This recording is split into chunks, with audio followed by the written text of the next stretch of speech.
Today's episode of Move Better Monday is going to be focusing on shoulder external rotation, range of motion.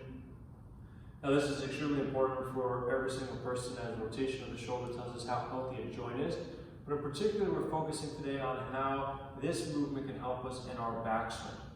Alright, so for golfers, as we go into our backswing, we need external rotation to get the club into position. And if we lack that motion, we're either A, not going to be able to get there, or B, a lot of times we see people come over the top.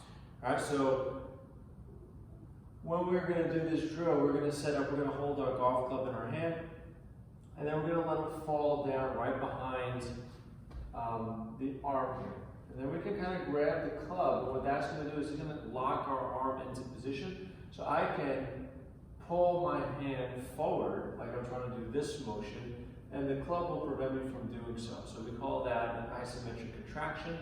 And in this case, it's called the PAILs contraction, which is progressive angular isometric loading.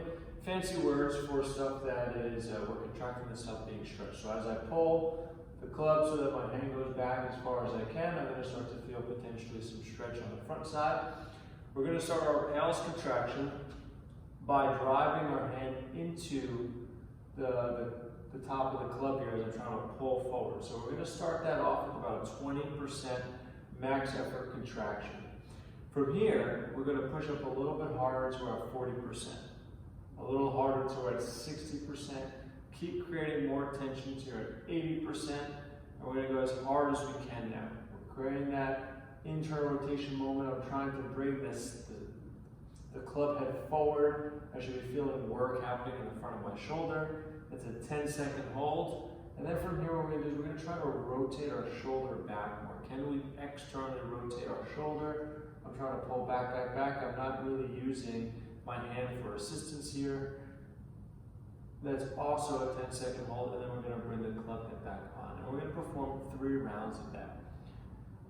What this does for us is it helps us get to our backswing. And I've seen this very good drill that I've actually been doing in my warm-ups when I'm playing golf or I'm on the range to give me a feeling of shallowing out the club. So one thing that you need to do is get yourself in this position, which can be challenging for people who have limited external rotation. So the PAILs rails drill that we just did will kind of help open your shoulder to get you into position here.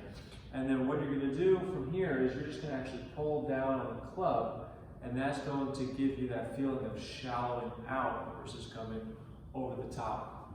So working on shoulder external rotation, range of motion, helping us get to the backswing, and then adding in this drill, which I found very valuable and starting to teach me a little bit more on how to shallow out the club head.